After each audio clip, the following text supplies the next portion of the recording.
Good morning, good afternoon, and good evening for all of you tuning in to Loosely Coupled, a live stream by Bridging the Gap. I'm your host, Karol Skrzymowski, and today we're tackling another loosely coupled topic. Well, topic loosely coupled to tech because it's I think, a very important topic in tech in the industry, specifically cognitive load. And cognitive load, I don't have a lot of knowledge about that. I know it affects me.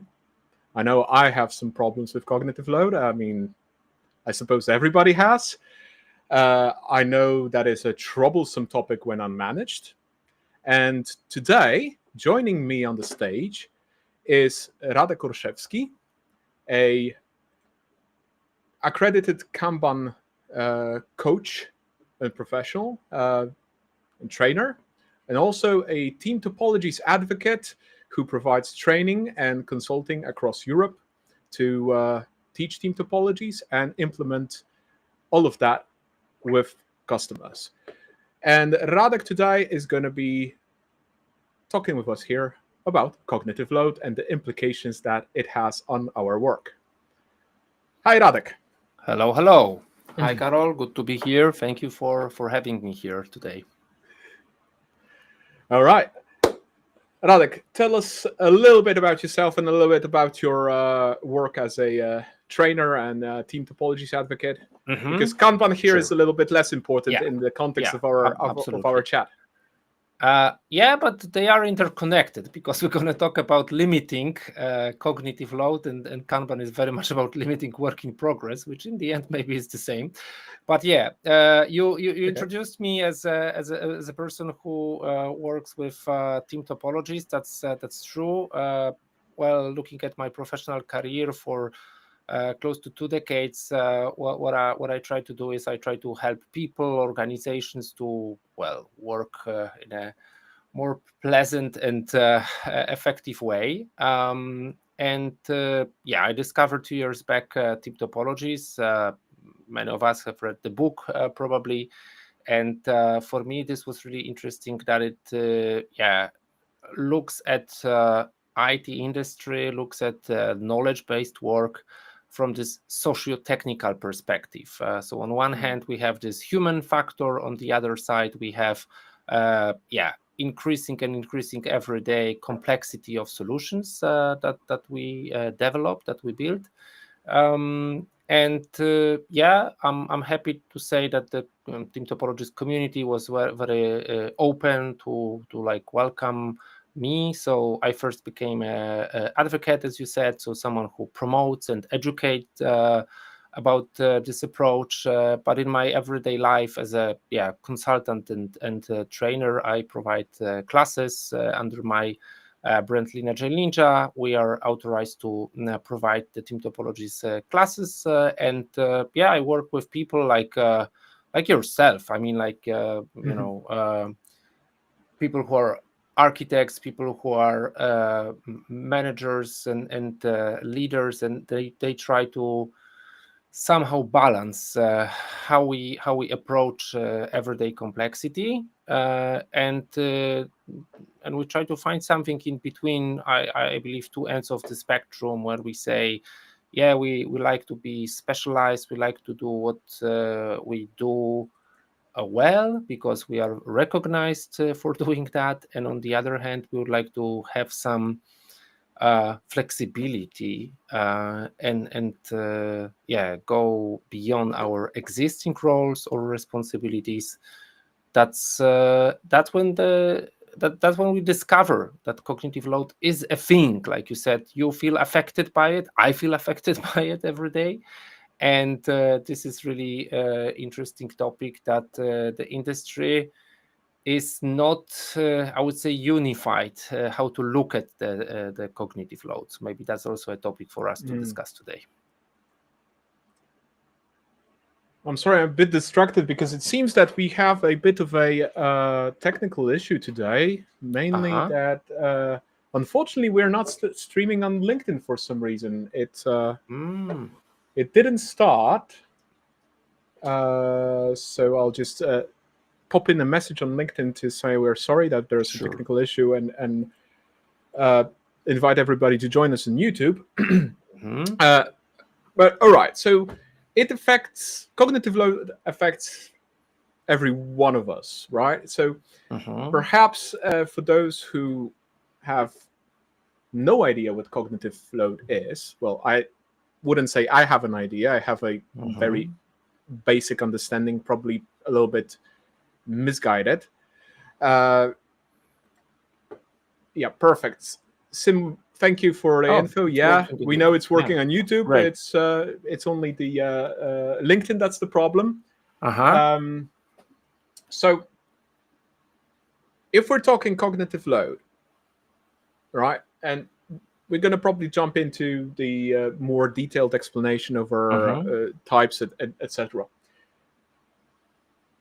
What would you say is the core elements that we need to watch for when we're talking about cognitive load? How would we observe cognitive load as well, specialists, human beings, whatever that is? Right.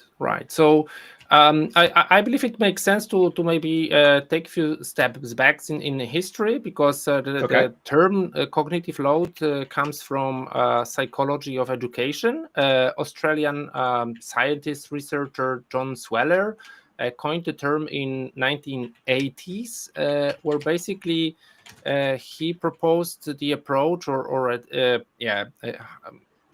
idea that it really depends how we expose people to new knowledge. I mean, students at school, like primary school kids or students or professionals learning something new, and that if we basically expose them to too complex content, if we don't deliver the content in the right way, if we don't provide instructions in the right way, we can lead really quickly to a situation of this cognitive overload, even that we say, I cannot consume, I cannot digest, let's just say, the knowledge, the content that you expose me to, because it's too much for me, it's maybe too intense for me.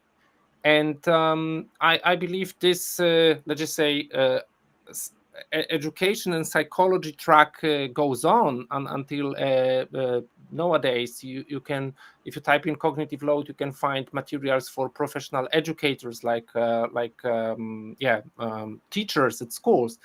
But the term was I don't want to say stolen, but maybe hijacked by professionals working in industry like IT, where we say, well, a part of our work is also learning something new, right? Every day, many of us are facing challenges of doing something for the first time, doing something the only time, because we produce something unique, right?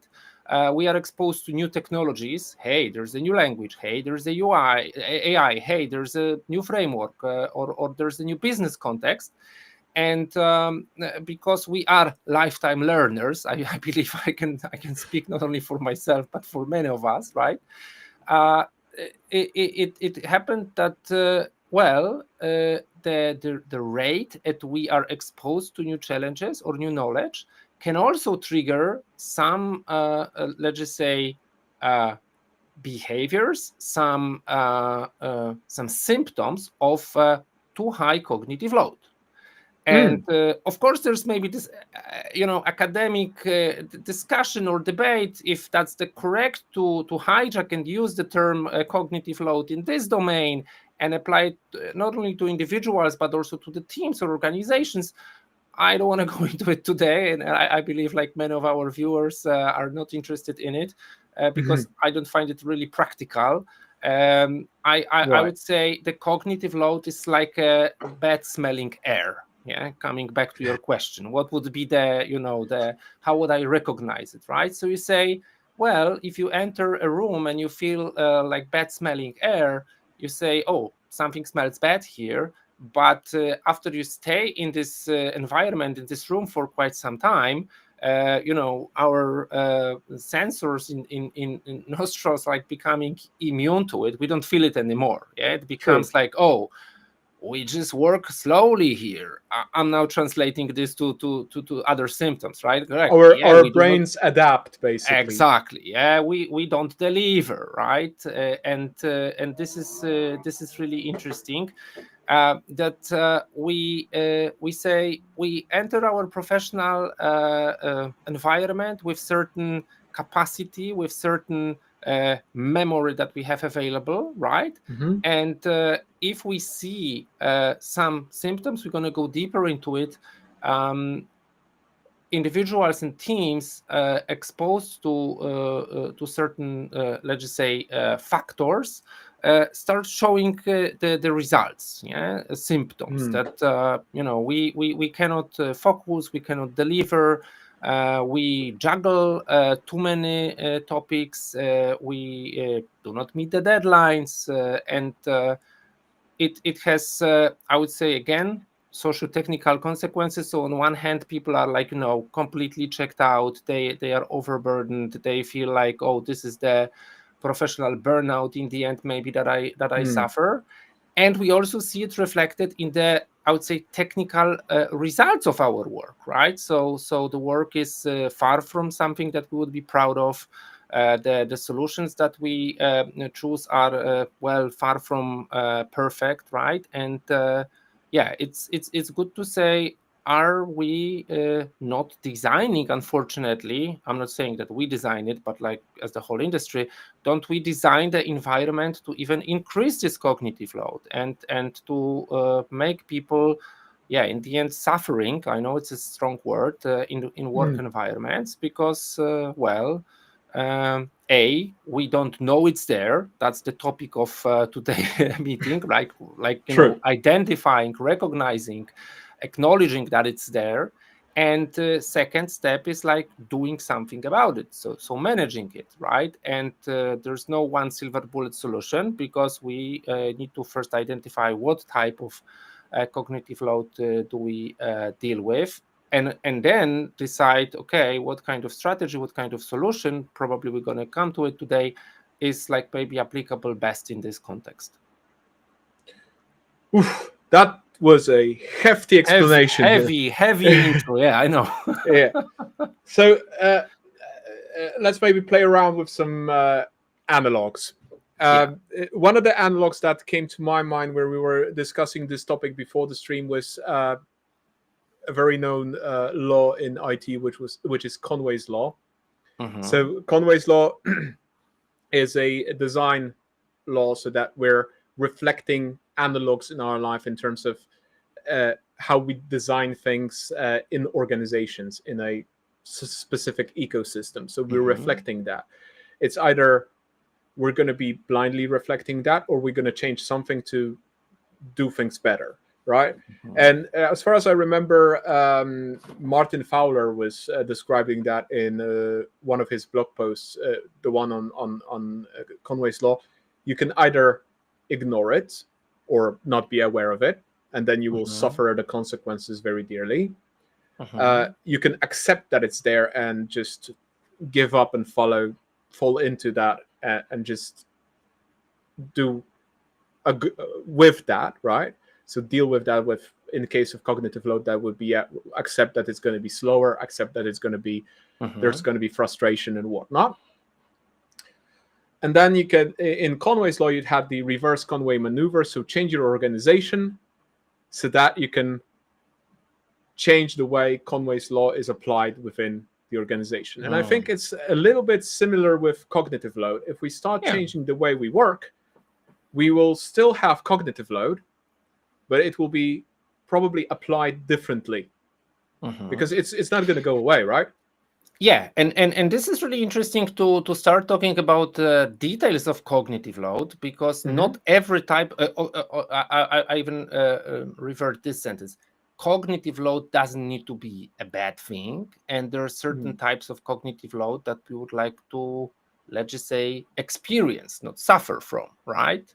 So maybe this is the moment to go deeper into, let's just say, practical exercises. So. You asked me, how would we recognize that we suffer from the cognitive load? As a consultant, as a trainer, I meet people from tens of organizations yearly. And sometimes I let's just stay with one organization a little bit longer, and I keep hearing from management or agile coaches or scrum masters assisting teams, for example, that, they don't deliver, they continuously take something from one sprint to another, etc. And we say, okay, let's try to discover why is it like this. Yeah. And of course, we can stay at the surface and say, well, the team didn't manage to complete everything. Okay, that's the surface, but why? Yeah. And now we can go deeper and try to understand that maybe we have at least, I want to say, 3 different types of reasons connected to cognitive load that we can observe. So the first thing is just like with the education, we want to understand if our people are actually skilled with the right knowledge, techniques, frameworks, programming languages, whatever it is, to actually do the work that it's supposed to be done, right? So if you're like a software engineer, can you actually proficiently develop in a given language or given framework, right? And if we observe that we have a problem with it, then it means that what we actually see is the first type of cognitive load. And now I'm going to start sharing the screen. Carol, probably you can Yes. Do the magic so we don't overload our viewers and they can focus on the content, right? And then we say, go ahead. This is something what we call intrinsic cognitive load. So this is really connected to what I'm supposed to do, right? So if I'm a Python programmer, am I proficient in Python? So I have my skills, I have my mental tools to actually do the work, right? And this is basically a basic thing, which is I would say very often neglected because we have this halo effect. So we're going to say, oh, Carol, you're the smart guy. We're going to put you in this team and we want you to start doing X or Y, right? And we don't know if you're skilled with the tools or programming languages or whatever is necessary in this team. Because you're the smart guy, we have this halo effect around you. So we'll assume that you will do it. Yeah. And I think there's a general assumption that people over a specific IQ, and I found that in some YouTube videos, people over a certain IQ are capable to pick up any topic. Yeah, that's assumption, right? That's an assumption, right? Yeah, and or we hire someone completely new, and maybe during the recruitment process, this person was showing let's just say some skill set, and we believe that he or she is capable of doing that, right? And very often we discover in really professional organizations that this is assumption, and especially if the organization is under heavy wave of changes, like newly formed teams, or some migration of people between the teams. We cannot be sure that people are actually skilled with this really basic things to do, right? And if we see it, then of course we're going to talk about it. We need to address it correctly. And the second type of cognitive load is something that we call extraneous. And I like to explain it that you hire smart people, but unfortunately they are told to operate in an environment in which doing the things that they can and won't do is not easy. Right? So so what I'm going to edit here is word environment, right? And this is interesting how we waste skills of our people, of our teams, by telling them you need to figure it out by yourself, or you need to do it in this way, or no, you cannot do it because it's not allowed in this organization. And different levels of bureaucracy or politics, or sometimes we see super strange things like, okay, you cannot work with this system, you cannot talk to these people because yes, they are a part of the same organization, but a different entity. You're an employee in Germany and you're an employee in Switzerland, so you cannot cooperate, whatever. So different things. But very often it is also about the technical things, right? So you hire a person who is skilled with all the things that you wanted from here or her, all check marks here, right? Right. And then this person starts thinking, okay, how do I do it here, right? I can give you the example. I very often see people moving from, there's maybe this trend, smaller companies to bigger companies, and in bigger companies they are struggling how to do it, because in the previous job environment they had more autonomy, more freedom, more independence, and here we have processes, and I don't want to criticize processes, but for example, these processes are even hard to unhide them, hard to discover them, right? So okay, I'm supposed to deploy my application. How do I do it here? I'm supposed to apply for a training. How do I do it here, right? And we create platforms, wikis, SharePoints, intranets, video tutorials, whatever, right? And people are still struggling how to find the very basic information. And I'm not surprised that a few years ago I've seen a research result saying that an employee in a bigger company becomes really helpful after 13 to 14 months. Why? Because only after a year this person builds like a social network. So if I spend enough time in the organization, I will learn that if I need something from IT, I will write to Carol directly because he's the nice guy. He will reply me. He will explain me how to do it. There go procedures out of the window, right? Exactly. And there's a really extreme case. Maybe I remember during one of the Fast Flow conferences, so the event hosted in London.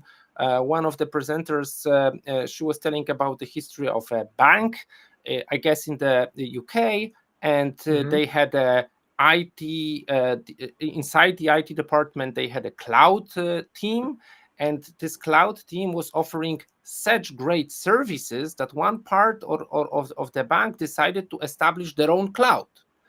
Because utilizing whatever was provided by the experts, right, was so inadequate, was so not matching the needs, right, so hard to configure or whatever, right, that they established their own cloud entity, which of course was a risk in case of security, additional costs, additional mess, right? So right. we say. But this is not a seldom occurrence. I worked as an enterprise architect not. in a large networked environment with multiple entities in one country being connected by one brand, and then that also connected globally to other entities in other territories. Within one territory,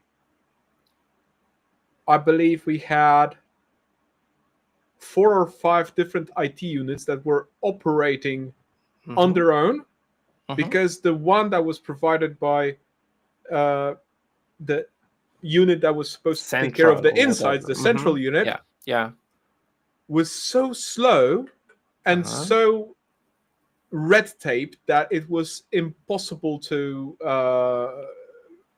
work with that, because any change needed and any approval needed to build anything for a customer or prepare a project, even for internal uses, required 4 or 5 months just of bureaucracy.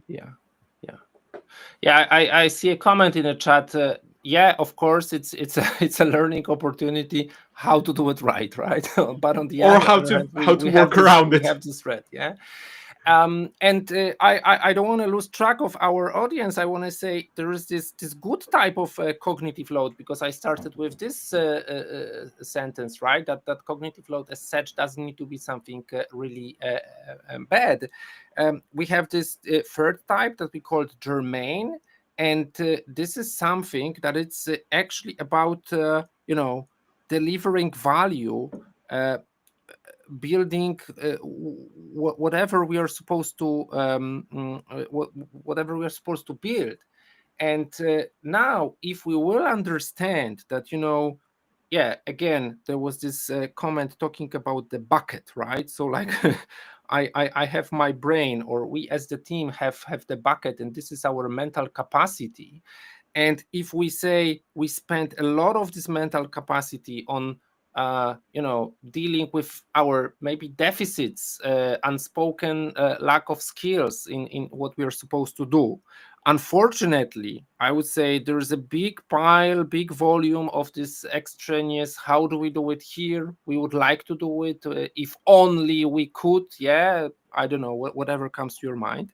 Then there's a very little space for this germane cognitive load, right? And I would say if we look at the ratio, naturally, we would like to see it differently. So there will be always some kind of intrinsic cognitive load, because if we are lifetime learners, there's always something new that we discover, that we learn, right? If we build the environment around us, then of course we can hopefully reduce the orange color here, so the extraneous connected to environment. And then if we have this finite volume, then yes, we spend the time, we spend the effort, we use our brain power to basically think about the things that we were hired to do, right? That we are supposed to deliver, right? Like what's the best solution for our business? What's the best solution for our customers, internal, external, whatever. Right? So this actually kind of sprung into my mind the original thought on behind Scrum teams, where the Scrum Master is supposed to at least guard against the extraneous cognitive load, so that the team can progress with the tasks, and the Scrum Master is the one guarding them so they don't be disturbed by the environment. I think that would land in one of the responsibilities of said Scrum Master in that sense. Yeah, I would agree to certain point, because well, the good Scrum Master is someone who should have this knowledge about the context, about the network. He or she should be the one that will say, I'm not going to do it for you. I will tell you how to do it. Let's go together to find the solution. And definitely that should be someone who should know what kind of cognitive load are we struggling in a given team. And I need to say that because of my profession, because of what I do, I meet lots of Scrum Masters and Agile coaches. And when we talk about cognitive load, I hear very open statements, for which I'm happy and thankful, when they say, Radek, I never looked at it from this perspective. I facilitate retrospectives. I participate in reviews, but I'm not sure if I can say what kind of cognitive load do I deal with my team or teams. And if you don't know, then you cannot help these teams, right? Because you don't know if there's like one or two team members who are missing certain skill set, right? And they should be somehow educated, supported in learning it. Or maybe the team is like, perfectly optimistically forecasting sprint to deliver some kind of scope, and they figure it out only later that yes, they all have the skills that we need, but unfortunately, because of environment, let's just say boundaries or something, invisible walls or whatever, right? They it's beyond their capacity to really deliver it. Yeah.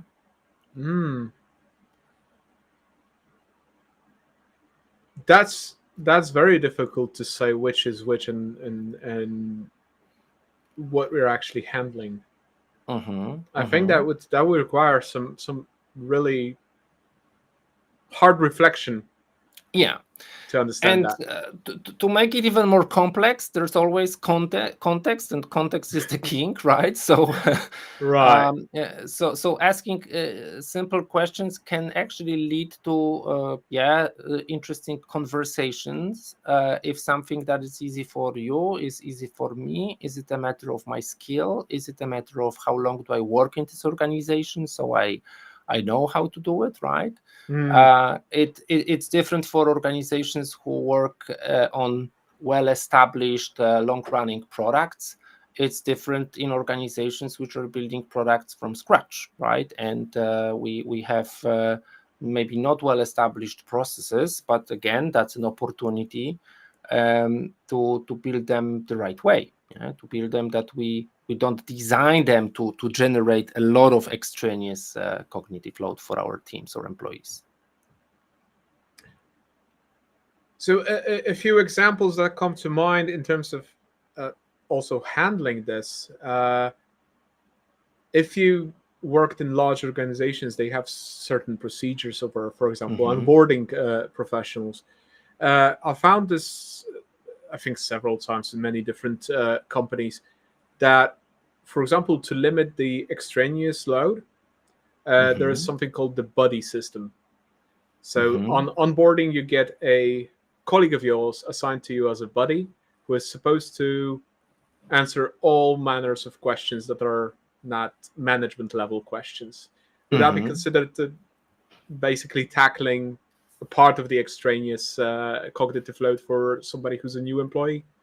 Yeah, I believe it does. I mean, first of all, it's I mean, such setup that we have a body that we can refer to with our questions is I would say, again, a symptom that we recognize the fact that new people will have questions, right? They may feel, I don't know, too shy to ask them, to go to your manager, like you said, right? Or maybe it's hard to find this information.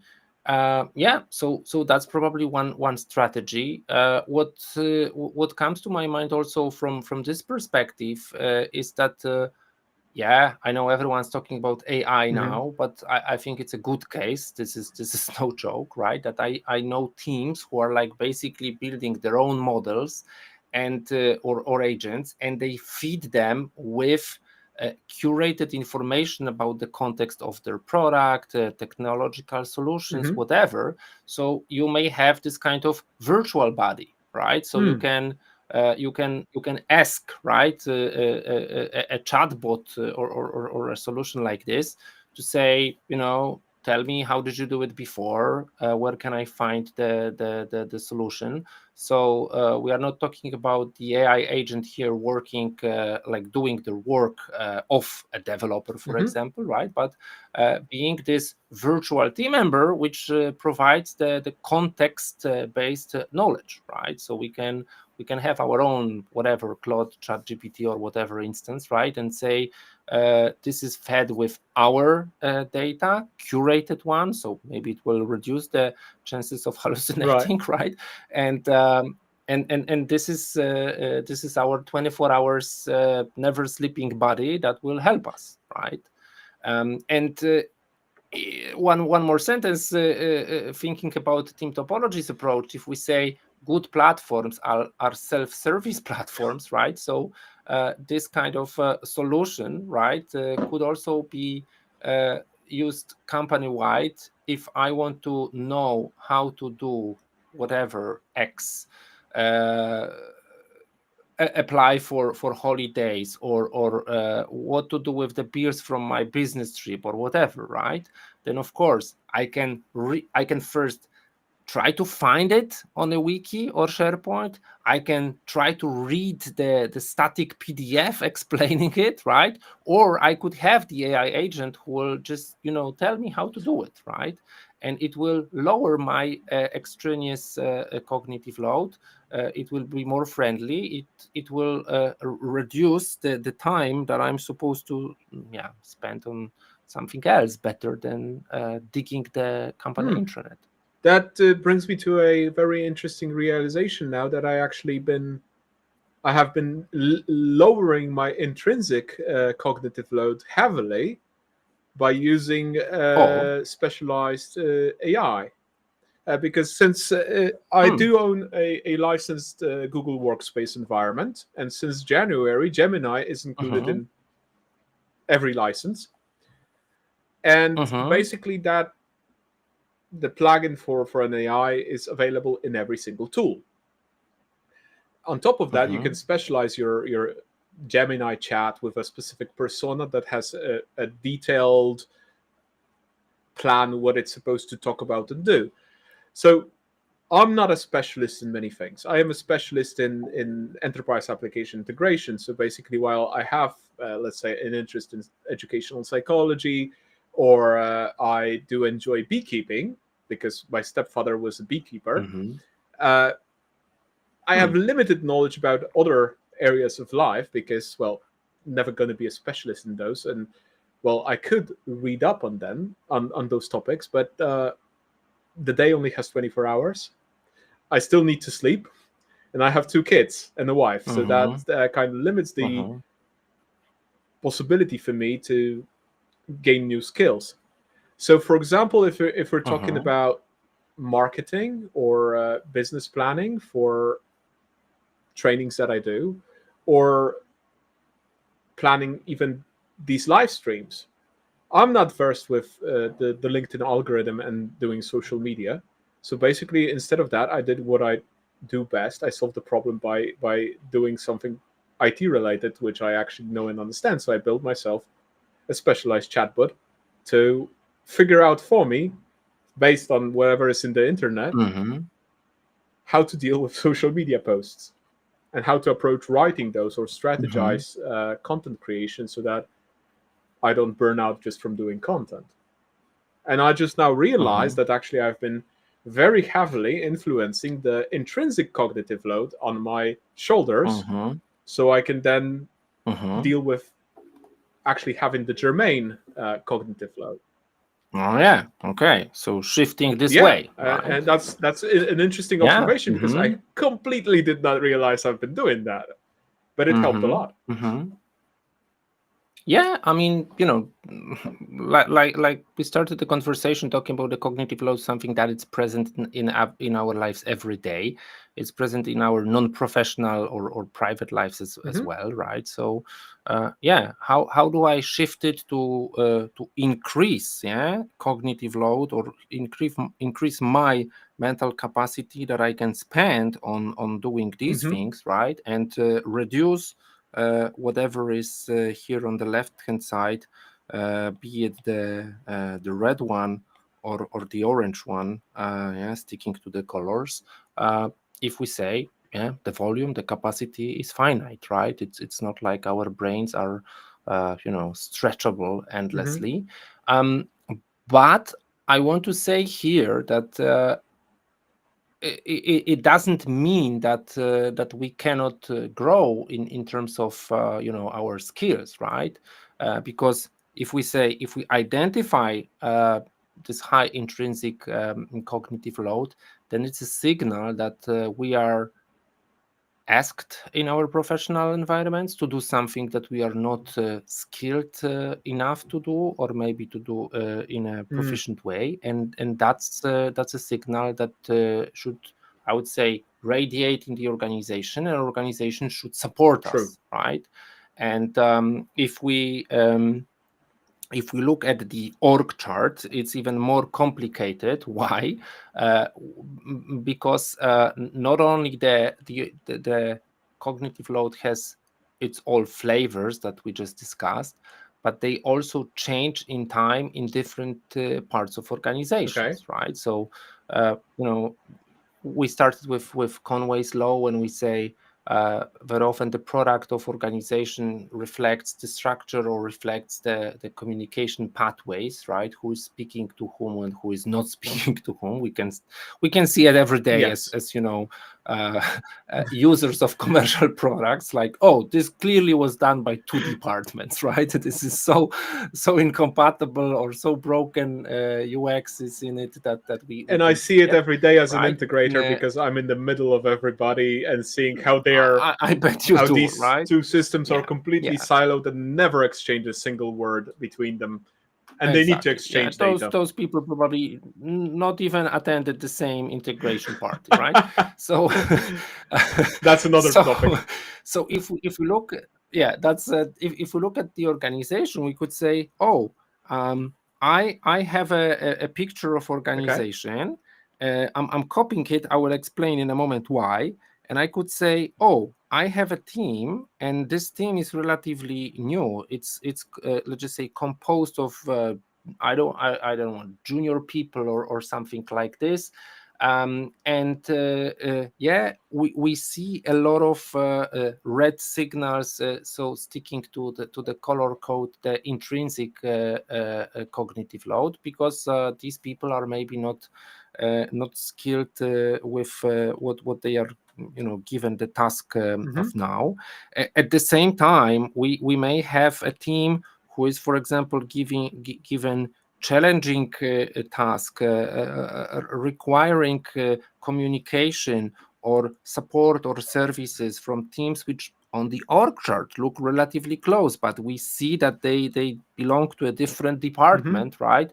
So maybe there is a high extraneous cognitive load because they're trying to get someone's help, get someone's engagement, maybe access to applications, whatever else in here. And of course, this is basically reducing the space that they have for the germane work, because I would like to do it. But how do we how do we spend more time on on the blue if we have the orange here? And we're going to talk about maybe certain strategies or techniques in a moment, but think of it this way: org charts are usually static, and org charts change when we see a big shift, like transformation, acquisition, merger, whatever, right? That changes it. But we cannot forget that organizations are living beings, and we may have, let's just say, maybe I will add some comment here visually, even like 6 months later, right? 6 months later, we may have the same org chart, but we see that, oh, maybe now the situation in this team is really better because they sorted out something, some communication patterns with the other teams, and they don't suffer. They rather spend their time with the right type of cognitive load. But in the other team, we may have even more of red. Why? Because this box looks static, but it's not stable. Because let's just say here we had 4 people who were staying with the organization for quite some time. We had 3 new people, and 6 months later, unfortunately, we have 6 new people in total, and just one single member of the team who knows what's been done before. He cannot be the body for all of them, right? So the situation is unfortunately worse, I would say, because the more red, the more of intrinsic cognitive load. I don't see too many scenarios when that would be a happy scenario, right? So this is not only different team by team, but it's also not static in organizations, even though the org chart may fool us a little bit, right? Saying that the team is more mature because it exists for 6 more months, right? Well, may be true, but may not. So we're having problems like employee retention affecting the cognitive load. We're having problems like completely different responsibilities and lack of common understanding and language, which will be affecting the extraneous load and also intrinsic in certain situations, then just simply by having different lines of reporting would be already something that is quite problematic at times with the extraneous cognitive load in that sense. Ooh, there's so much to that. And then I'm looking at it from a perspective, because I worked most of my life as an IT consultant. And it's a difficult topic. Like, I'm looking at it from a perspective of an architect consultant that joins a company to help that company solve a specific problem. For me to join the company and be effective in that company and gain sufficient context, that is a minimum of 2 months engagement to just gather context. And a lot of consulting companies do it the way that you have so-called parachute architects, that you just drop them in a client and then grab him away after 2-3 weeks, because that's the budget. There we go. Wow, there are so many variations. First world problems. First world problems. The thing that comes to mind here, also looking at the comment coming from Dominique, who's mentioning. Fully agree. I was going to comment on it. The thing that comes to mind with this particular comment, and I saw the model of flow, and I absolutely had no idea who this psychologist is. The name was unfamiliar, but Gemini helped really quickly resolve that one. And the concept of flow, to be the immersion in an activity. This, apart from the comment itself, this brings me into also the topic of neurodiversity and having the cognitive load affecting people that are neurodiverse probably differently than people who are neurotypical. And that is another interesting topic. Me, myself, I have ADHD with a slight tinge of autistic traits. And I know that when I'm in a flow state, or hyper-focused state, as it's called within the ADHD community, like nothing else can exist. And my germane cognitive load is just skyrocketing. But then it comes at a cost. So it's interesting to let's go back to that comment and then weave into the model of flow. What's your point on that here? Okay. So Dominic, thank you very much for the comment. I fully agree. This is maybe something that we will talk in a moment, talking about strategies, especially for the intrinsic cognitive load, right? So like, how do we build people's skills? How do we increase teams' proficiency in using certain technology or even techniques like, I don't know, interviewing customers, whatever. It doesn't need to be a hard technology related skill.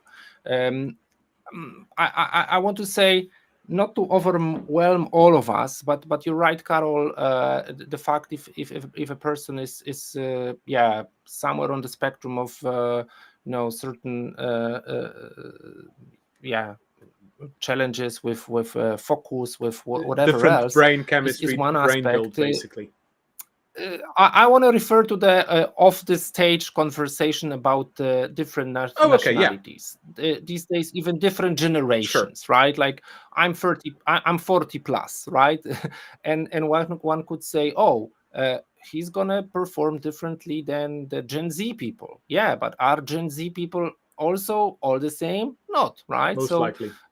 So I would say this is a role of a leader or maybe someone assisting the team as a scrum master, someone else, right? To understand, who do we have in this team, right? Are they really looking at it from the same perspective?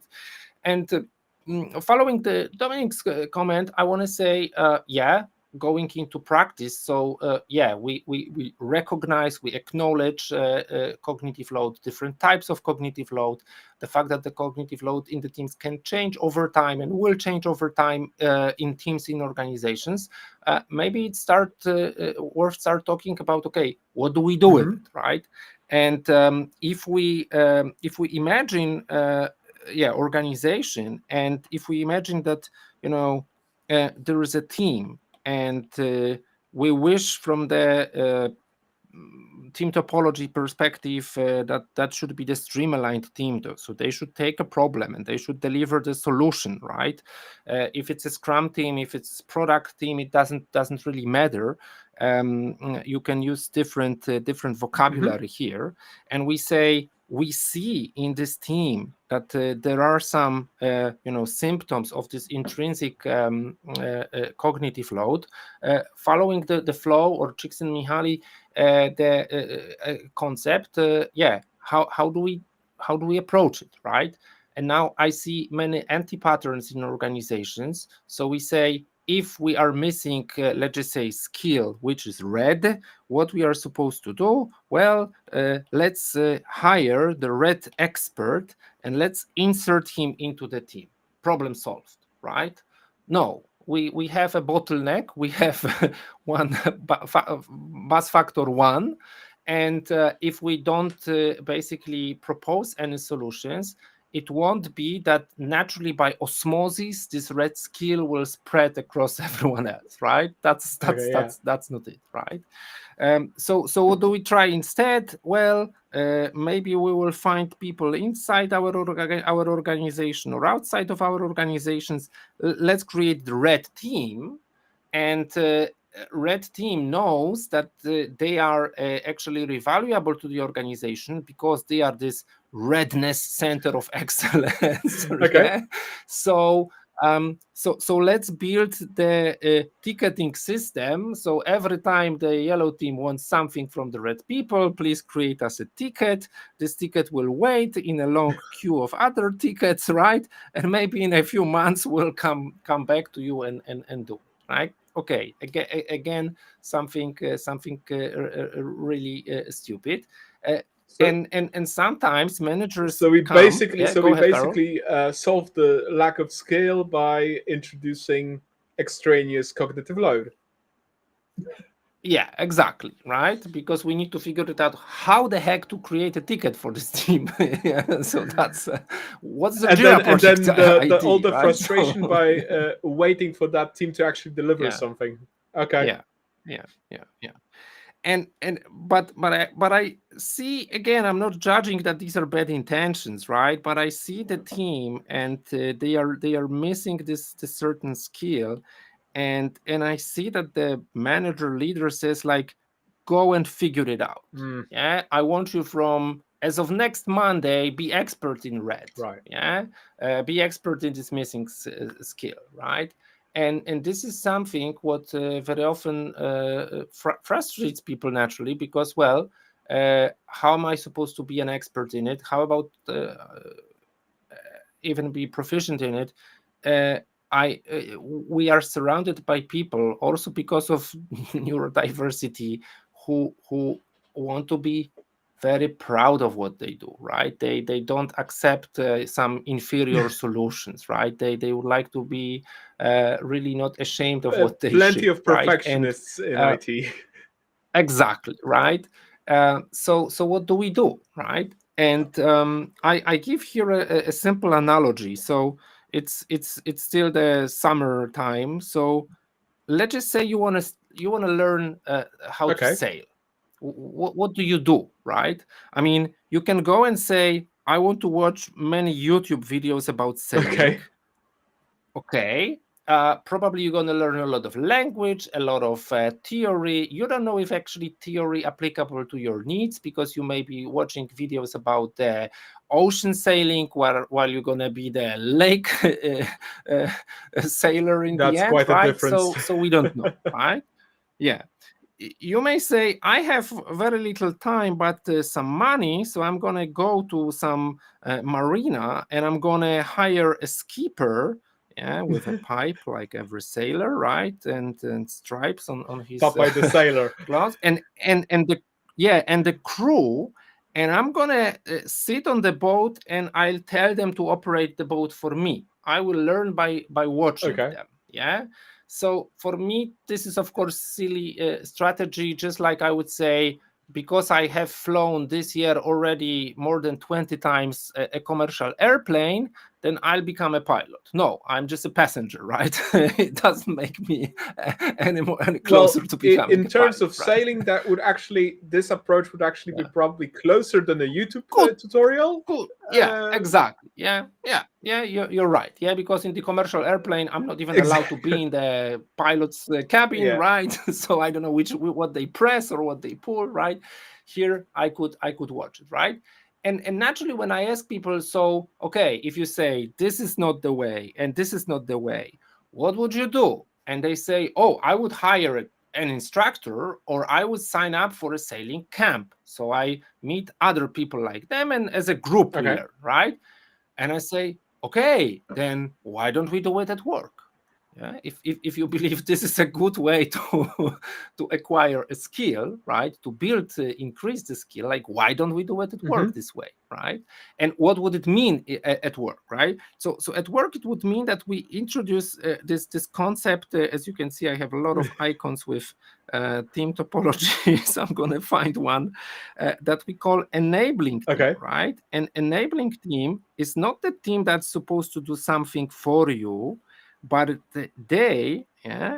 enabling team comes to you just like the sailing instructor, and they ask you, okay, at what level of proficiency you're supposed to be. Do you want to be, an ocean sailor who's gonna go for the around the world race, or you just want to feel secure going with your friends on a small sailing boat, right?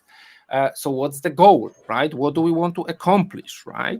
Now, okay, how fast do you want to accomplish that? Well, I have only 2 weeks, then my summer holiday is gone, so I would like to do it in 2 weeks. Okay, so we have a time box, right? We know that this is going to be 2 weeks, right? So let's start, right? And maybe the very first time you are actually just an observer, and someone else is at the helm, right, of the boat. But every day, every time you are during the your sailing course, the instructor basically empowers you to do more, right? You can start operating the sails, you can you can start operating maybe the engine, or I don't know, the radio if it's on board, and then of course steering the boat, etc. And he gives you the feedback, right? He gives you the feedback like, are you on track, Carol? Yeah, maybe you don't need to really perfectly polish this kind of skill, but maybe work on something else, right? And if we have good teachers, and if we have people who are skilled at what they are supposed to teach the others, then we can add this skill to everyone, maybe differently, but across the whole team, right? And if you see techniques like mob programming or pair programming, if you see people who come and say, I'm not gonna do it for you, I may do it with you, right? I may help you with it, and I will give you feedback. I will tell you what you're already good at and what not, right? But what is really important is that we have this time box and this goal. So it's not building another dependency, Right. another extraneous cognitive load. Okay, now my instructor is gone. What I'm supposed to do, right? What's his phone number, right? Because I cannot do anything without this him, brings to right? mind two specific things. One, that this enabling team or enablement team in large corporate environments, that probably would be usually, or should be usually, the L&D, so the learning and development unit. Should be. But I would say the enabling team should not be a concept which is absolutely unknown to learning and development. should be something fairly known. Okay. The problem I'm seeing already with this popping into my mind is that people in learning and development are often, especially in tech environment, in technical companies, technological companies, they're not techies themselves. So that means they lack the context to properly understand the problem space of the lacking skills to enable the team with proper skills so that they actually can learn. And a very similar situation, and again, context is king, is with recruitment. Right? So we have a company that requires a specialist. We have specialists on the job market looking for a job. And in the middle of that, we have a recruiter. And the recruiter, in my opinion, has a very high extraneous cognitive load all the time. I would say at times, at least those that don't care enough about their job, they have very low germane cognitive load. And if they want to learn and actually be proficient in the field that they're recruiting in, they would probably have a very high intrinsic cognitive load. Because I've seen time and time again where recruiters were posting job postings, especially in recruiting tech, where those job postings had made no sense. Yeah. JavaScript. Yeah, or if you disseminate that job posting into actual skills and usual roles in a healthy environment, that would be a whole department, not a single person, right? So these kind of things. And if a recruiter already has the skills, soft skills and technical skills related to his job, so a understanding of that field, they would basically challenge their client, hey, you're looking for a unicorn. That is not a job posting that you'll get candidates for, because it describes half of a department. It's impossible, right? And then that builds again a more extraneous load on the candidates, because if you have a vague job posting, well, it is what it is. Yeah, it's a tough topic, I need to say, because you are right. If someone is not familiar with the, let's just say, hard skills that the candidate's supposed to have, or the teams that we're enabling, it's supposed to be enabling, raises the risk. On the other hand, when you said it, I heard in my head my colleague who's a psychologist, and she said many years ago, remember, Radek, we hire for skill set and we fire for mindset, right? So maybe it's also what I want to say is, like, I believe in such case, of course, there should be some kind of partnership, right? So you are right. People from learning and development may not have the skills or knowledge to say how to find the right expert to teach on X or Y. But they should again have. I'm going to go back to this. Picture. They should have maybe a tech lead and a Scrum Master or whoever else as partners, right? So I'm the HR person or learning and development person, and we all together communicate to understand what is needed, what's the best approach to positively attack this high intrinsic cognitive load in this team.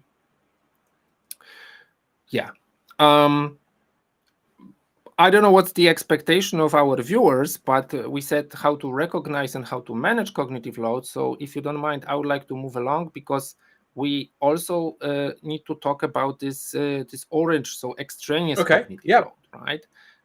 So what to do when we figure it out that this is the situation right here, that we are like really suffering from smart people having very little time, or definitely too little time spent on the right things, because they try to identify how to do certain things in this organization. And I'm looking again at our chat. I don't know if Sim is with us, but there was this statement: shadow IT is both threat and learning opportunity. I will look at this learning opportunity as a good thing. Why? Because if we really observed that people moved from one solution provider to another, then we can identify what was the pain point using the initial solution and what was hopefully better with the latter solution, right? Like what was better then.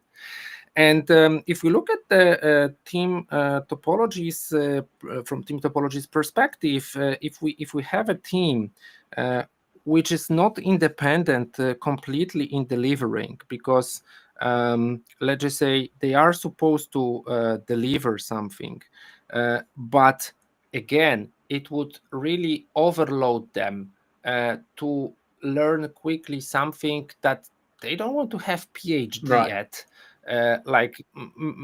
I want to use cloud, right? But do I need to be all certified AWS and expert or whatever? Probably not, right? If you're like me, then yes, I I would want, like to be yeah, the expert in yeah, okay, everything. But yeah, depending on the role, but right? yeah, If I work in the financial sector, maybe there is a central anti-money laundering system in our bank, and I don't need to.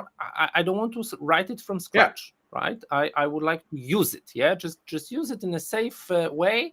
And now what we say, if we start looking at these, let's just say, services as platforms, as internal platforms. So on purpose, I give it the blue color, because in this color coding, we show platform teams or platform groupings in okay. blue.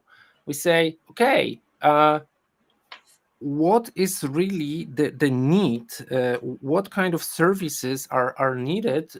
So the yellow team would be speeding up because they use this cloud in the right way, right? And the problem is that we very often see that the cloud team is building something completely overscaled, completely inadequate for the needs of the yellow team. They don't just take me as I am. This is what we've built, right? You don't like it? Go away. Yeah. And and sometimes they go Right. away, right? Like this example that we raised, yeah. But it is really important, and I believe you can find lots of statements from Matthew Skelton, the co-author of Team Topology, saying that, you know, if you leave building this platform to technical people, they will very often build something too complicated, too big, first of all. So we have this concept of a minimum viable platform, right? So, like, you know, what would be the minimum set of services that it's enough? And believe me or not, but a few weeks ago, I heard a story from one of the students in the Team Topologies class, who's very deep into platform engineering perspective, and he said, "Well, yeah, I've seen that, you know, the platform that we've built was so complicated, so sophisticated, that even people inside this platform team were not exactly sure what some of the services are for." Yeah. and you know, this is slowing us down. This costs a lot of money, right? And it's slowing down the people who like to use it, right? So we say, the good platform is the self-service platform. The good platform is the platform that understands the needs of their customer, their internal client, and it tries to solve these problems. It provides the services which are like really here matching the expectations. And the smaller it is, the simpler it is, the better, right? We don't need the whole, you know, big machinery behind maybe our use And cases. So just give us the use cases, provide us, you know, good documentation, I don't know, video tutorial, whatever. So we will be independent, right? And a lot of this extraneous cognitive load can be solved this way, right? By simple things, right? I also provide trainings, and sometimes I provide these trainings like in person, for example, in Warsaw. And we, after every class, we look at the questions, what people were asking about. And we know that one of the training spaces is really too hard to find, despite it's like city center in Warsaw. So what we did is, like, we recorded a video how to enter the building, right? And everyone's like, whoa, that's a game changer. Like, how did you figure it out? Yeah, it's like, well, because I come here and every time I need to answer 5 how to phone get to calls, how to enter the building, right? So I understand my customers, right? And I want to provide them something self-service, like, okay, we are having training here, here's the video in case you cannot find us. I want to go back to the platform example for a second. Mhm. I've been this year to Domain Driven Design Europe, which is a very lovely conference now hosted in Antwerp in Belgium. And so happens to be that this year around we had Gregor Hoch visiting the conference and giving a talk on the first day.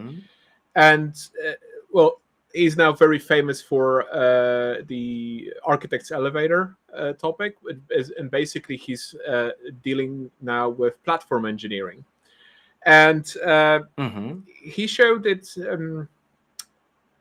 He described it over triangles, like normal triangle and the flipped with the top upside down, right?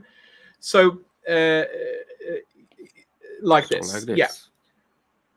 So basically, this situation, where if we put infrastructure and the platform engineering team from the bottom and the users on the top, this is a very unstable situation where we are under engineering and providing not enough support for our users. So our platform is too simplistic and we'll have a problem. In the other way around, then we over engineer, like you already said, that even some users, some platform team members absolutely do not know what the platform does, but it is somewhat stable. Now, Gregor postulated a very interesting thing, that the ideal situation for a platform in terms of being a platform is enablement. So provide enough germane cognitive load for the capability to provide to get that germane load with basically then low intrinsic and low extraneous load, so that you could actually merge those two triangles, creating something like a hourglass, right? Well, something like that. So basically, well, more of a like literally one on top of one on the other. Yeah. So basically, yes, like this. So basically, you create a platform where you have a stable infrastructure, and then you are surprised as a platform team by your users what they can achieve because you gave them the tools to build something. So instead of giving them capabilities with which they're frustrated due to intrinsic cognitive load or extraneous cognitive load, because they now need to suffer this platform environment, find information in something being a bad documentation or something. Now they have an environment that is an enabler, so they can create new things with this platform.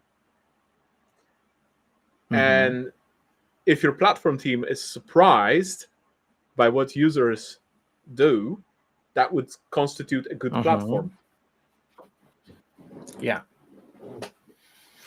I'm not going to say I'm the expert on platform engineering. I realize now that I used the wrong term because we call it like finished viable platform.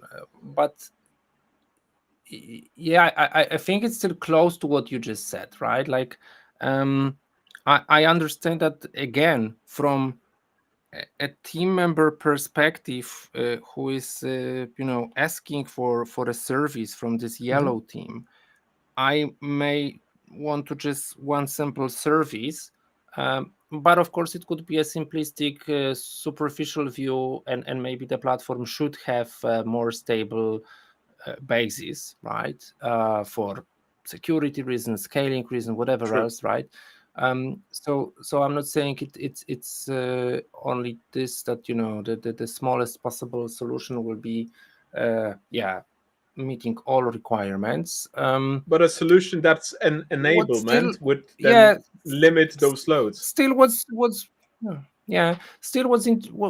really critical is understanding the needs and having conversation here, right? Not presenting services, take me as I am, but understanding that, okay, for this team we need this service, and maybe this service is like really okay, but there might be a different team in our organization, and they may have a different need, and we shouldn't say just no because we already provide service A and we are not going to have A prim or B, but really understand that we are, as a platform, this kind of servant role in Right. organization, right? Okay, we are necessary, but we are not here to force some policies, rules on others.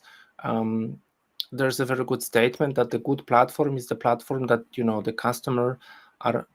customers are like willing to use, not because they must, but because they choose True. to, right? So if I could have my own IT department and a shadow IT department, then I go to the first one, because they provide the right set of quality, whatever is defining the my happiness factor of using it. But you touch upon a quite important topic that is, I think, a very live one, especially this year in the DDD community, is because DDD usually stands for ubiquitous language as one of the basis of the whole movement and the whole field of domain-driven design. So building that common understanding of things and a commonality in language, so that everybody understands within the same bounded context the thing in the same way. And I've seen that time and time again, that while we may be applying that on the level of solutions or business problems or business products, processes, this ubiquitous language often is not something that happens on the level of an organization.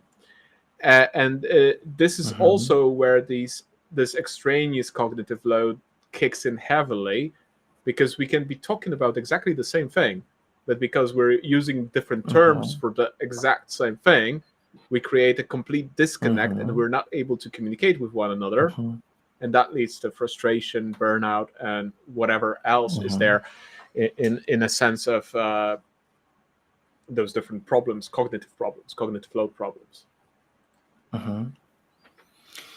Yes, you are right, and I see also the other end of spectrum, when we use the same vocabulary but we understand completely different things under the same names, right? And I could say the examples that we just shown here are like very good examples, because when we say a platform, what people imagine is like software platform, like SAP, Jira, AWS. No, we are talking about the service platform. Like, what do we provide you? How do we enable you to do something, right? How do we speed up your work, right? If I had a case of working with in a training with a group of people who were SAFe consultants or trainers. I'm not an expert on the latest revision of SAFe, but there's also concept of enabling teams in SAFe. But the concept is really, really different under the same name, right? Because here we say, I come to enable you. You know that I'm gonna go away. I don't want to take hostages. I'm not gonna make you dependent on me, right? And very often in the SAFe environment, I hear enabling teams are actually teams like infrastructure or DevOps or whatever, which are actually operating in this give me a ticket, I'll come back to you once and at times in somewhere in the future. So instead of being enablement, they become bottleneck teams, right? Exactly, right. I'll put another, and if you don't catch it early, right, and enabling.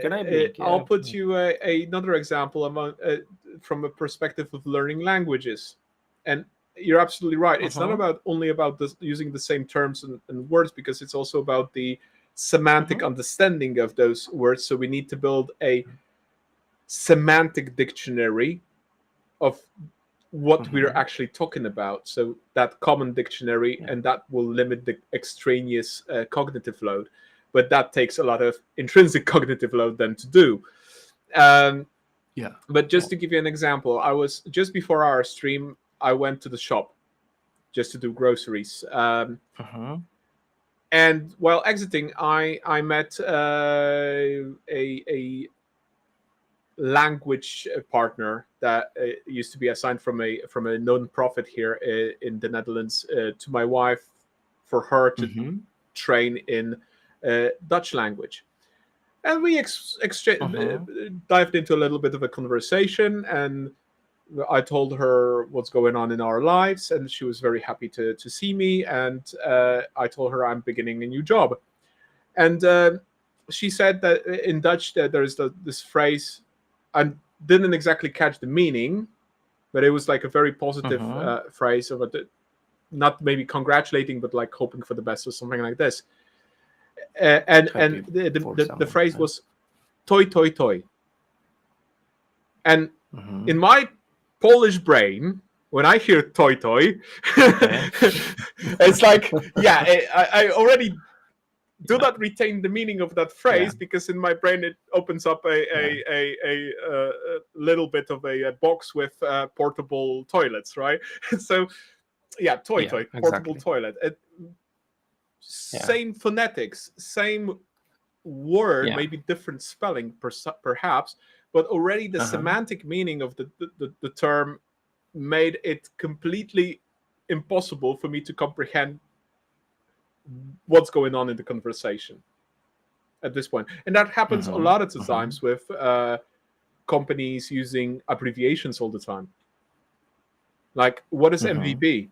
Oh yeah, MVP has so many meanings that when somebody says MVP to me, I'm like, I have no idea what you're talking about, because I know so many definitions of what an MVP is that you have to be more specific. Sorry. Right? Yeah.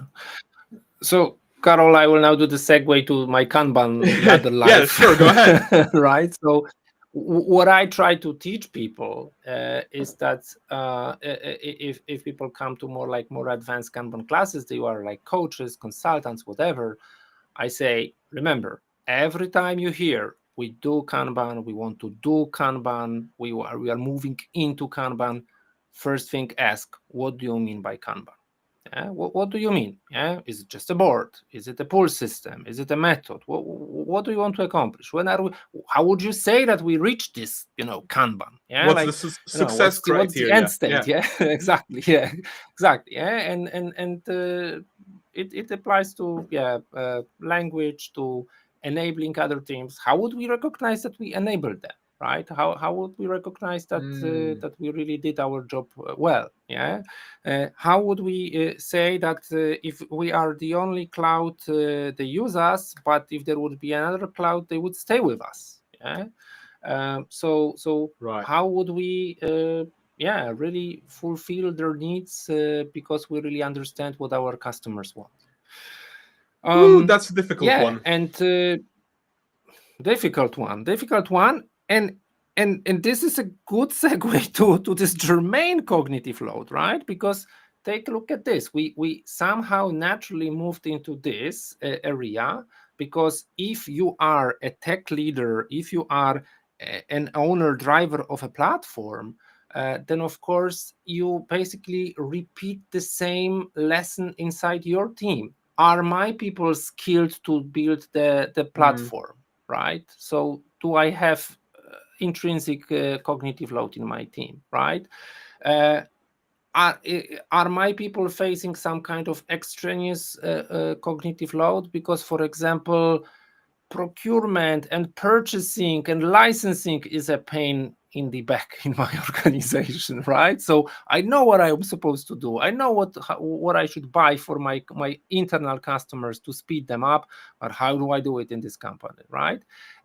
But we cannot forget, and we want to focus on this germane cognitive load. So who are our customers, right? What are their needs? Do we have any signals that their needs will change in a quarter or a year, right? So continuously probing, right? Okay, you ask for A, you got A, you're happy, we see that you consume service A. But we shouldn't say A is like forever like this, frozen, in carbonite and never gonna change. No, what's next, right? So it's endless story, and again, just like we've shown that it could be different in this team. It could be different in this team if this is the end, this platform team, right, which provides something to our product team or streamline team or something like this. Yeah. I'm now while you were describing that, I was like in my brain analyzing my situation, let's say, with Bridging the Gap and my team within Bridging the Gap, because there's 5 of us now.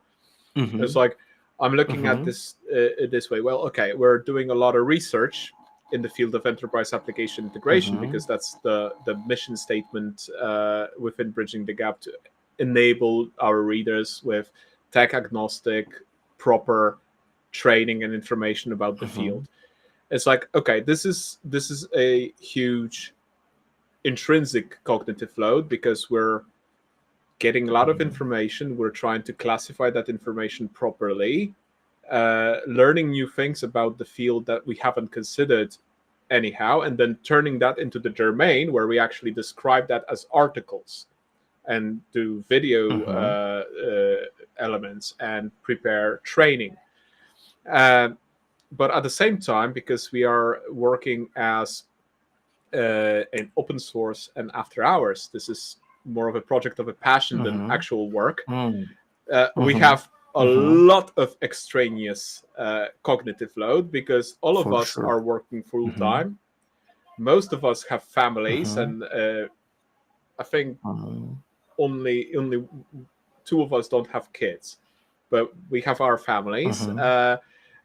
We have our own specific problems with, let's say, health, dealing with psychological health, or trying to stay on top of things, that the number of topics that we have to handle.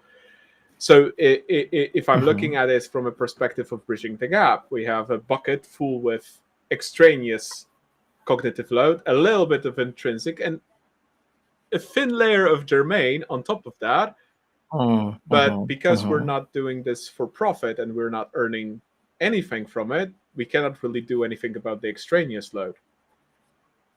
The only thing we can actually work with is intrinsic. And since this is mostly research, we cannot do anything about that at this point, other than bring other people in.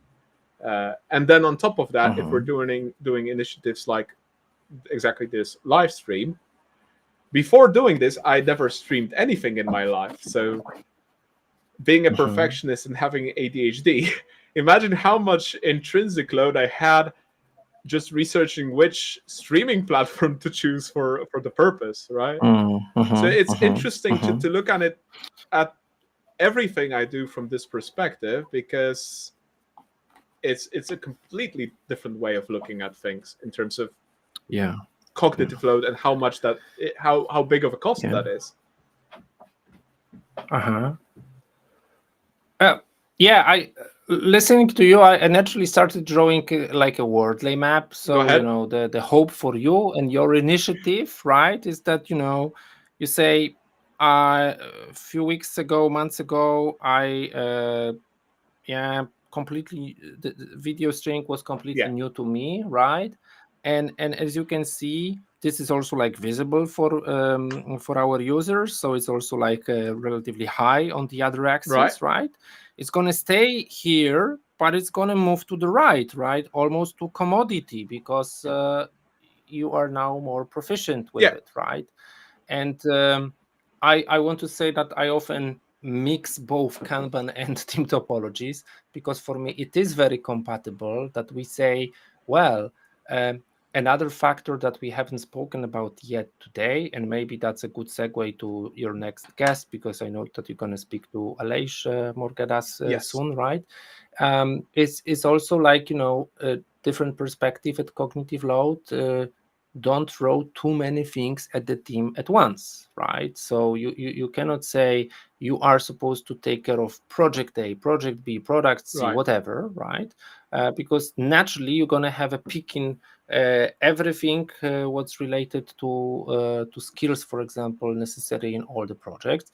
So stop starting, start finishing, like Kanban says, like, okay, take one thing and move it to the right, right? And if you publish something, right, then naturally, you start with this intrinsic, extraneous, germane, which is like this article, video, whatever you produce in the end, right? And then we take another path from left to right, yeah.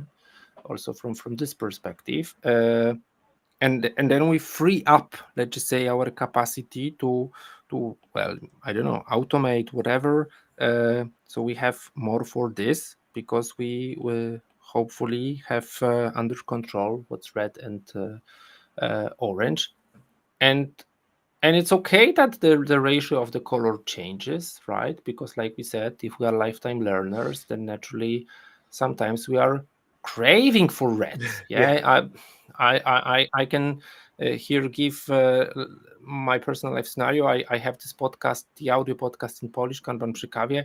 I started it as a passion project, and I loved discovering, all audio production software, right? But is it really the best time investment from my side? Probably No, not. right? So after some time, it's been automated, it's been let's just say externalized to someone.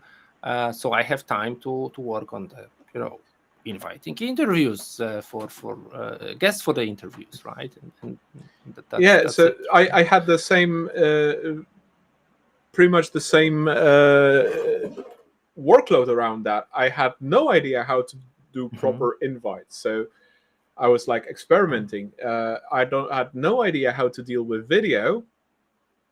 I had to start experimenting. So that experimenting, which was very high intrinsic cognitive load, turned into a very nice germane cognitive load, because now I have a template for all invites to the live stream with a nice graphics and a nice backstory, and I just then change just a few tweak a few things so that they just go correctly, right? Same with video.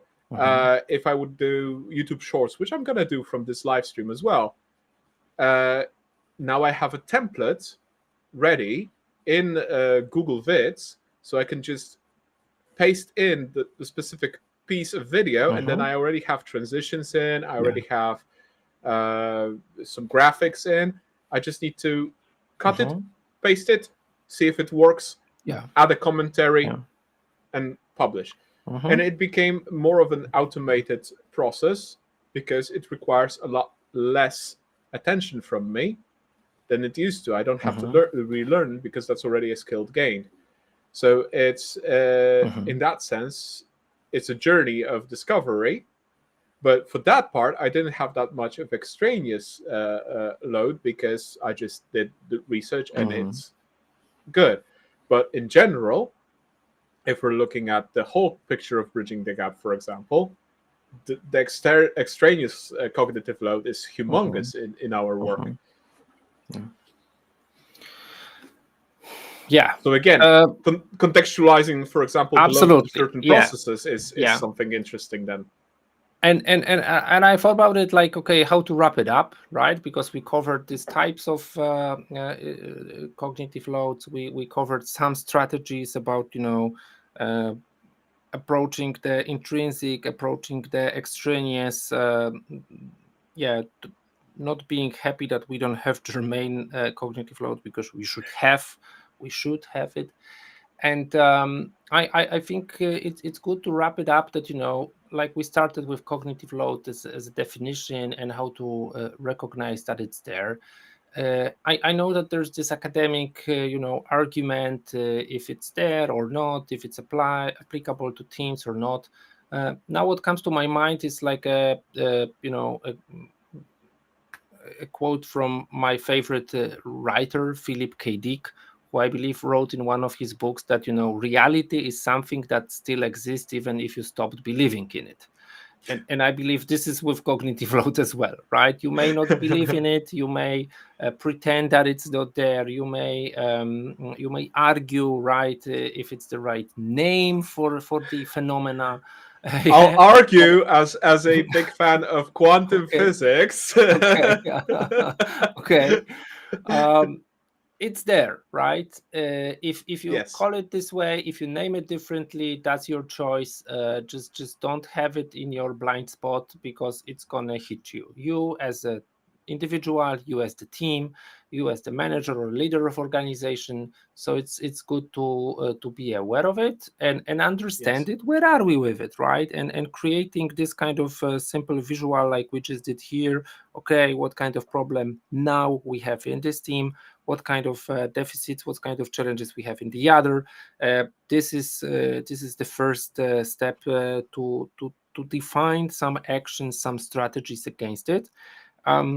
It's always also gonna be there, the good type of cognitive load. We are not gonna get rid of it, but yeah, if we're not gonna do anything about it, then it's gonna be this kind of anchor, be this kind of hiccups. Yeah.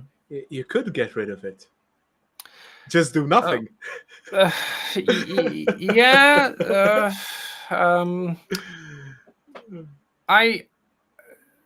joking.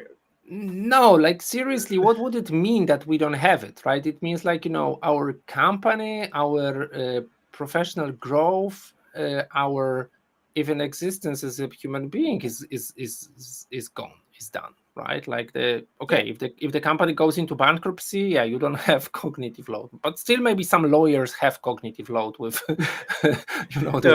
will not get rid of cognitive load, because we still need to think about things and produce things as human beings, because you would have to be in a vegetative state not to have cognitive load, basically, in that sense. And even then, some people might argue that the brain is still functioning because you still think, or you still dream, at least, let's say, which would mean that you still exhibit some sort of a cognitive or, let's say, subconscious maybe, activity, but that's also could be considered. So as far as that is a joke, it's a joke. But yes, cognitive load would be then always. It's a matter of balancing which type we experience more. Yeah, exactly. I think that's a very good takeaway for the end of this particular stream. Now, to be fair, we'll be coming back to cognitive load in September. Because we're having this live stream with Alesh soon enough. That's not going to be that far away, just a month away. So we're going to be then talking more about measuring that and diving a little bit deeper into the science of cognitive load, which is going to be probably something also very, very interesting to see, because right now, if we're looking at companies, we're mostly measuring performance. I'm a huge fan in that sense of measurements. I'm a huge fan of what Simon Sinek says about performance, that we should also start measuring trust. But looking at cognitive load, we should also start measuring this more actively, because while trust is basically important, this is a very important thing to be able to recognize and manage the cognitive load we're doing, because that might be actually a destructive force in our work. Right. So, last chance for the audience to pop in with comments, questions, anything. We have it looks like Sim was still watching us. He was still with us. Great.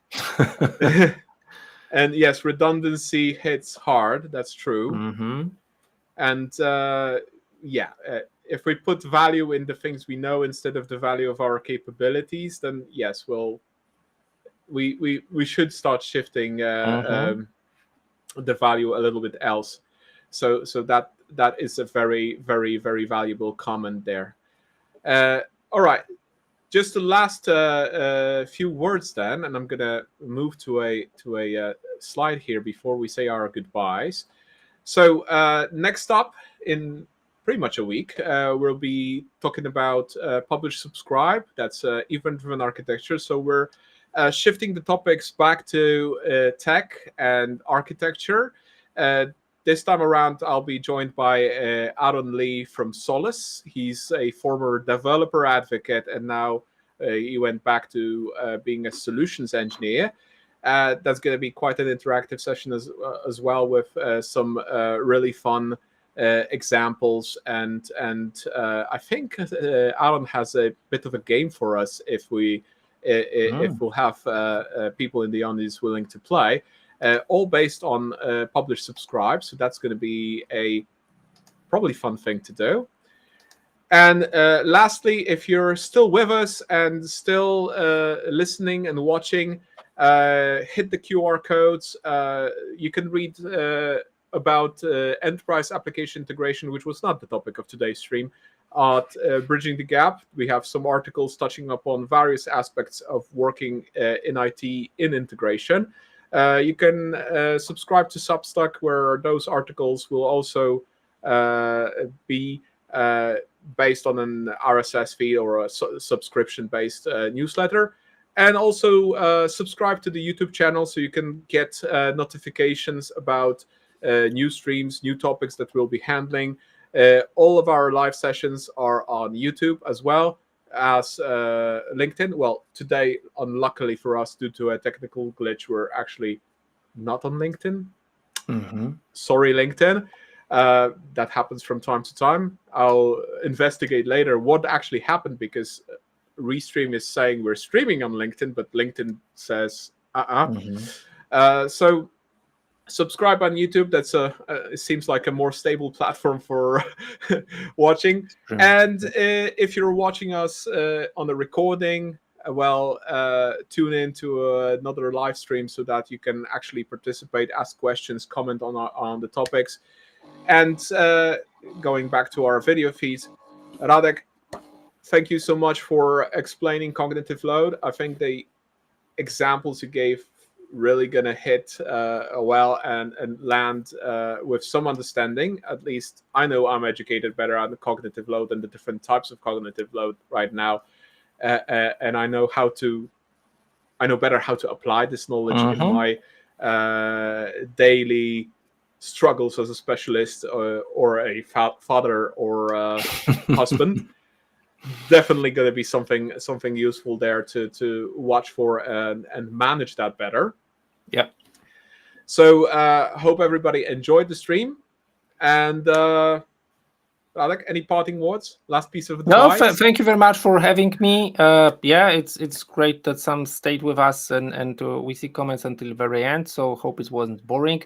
If you're more into this topic, definitely I recommend watching next stream with Aleix on cognitive load, because I had the privilege of watching him with his co-speaker at the Fast Flow conference in London. So I know that he's really practically into topic of measuring cognitive load. If any of the topics that I presented today are interesting, just type in Radek Orszewski at LinkedIn, get in touch, leave some feedback. I'll be happy to hear. Thank you very much. Just to give context, the stream you're mentioning with Aleix is on the 10th of September. So near a little bit more than a month. So at this point, I invite you all to join that stream. And thank you all for being with us. Thank you for joining, and see you.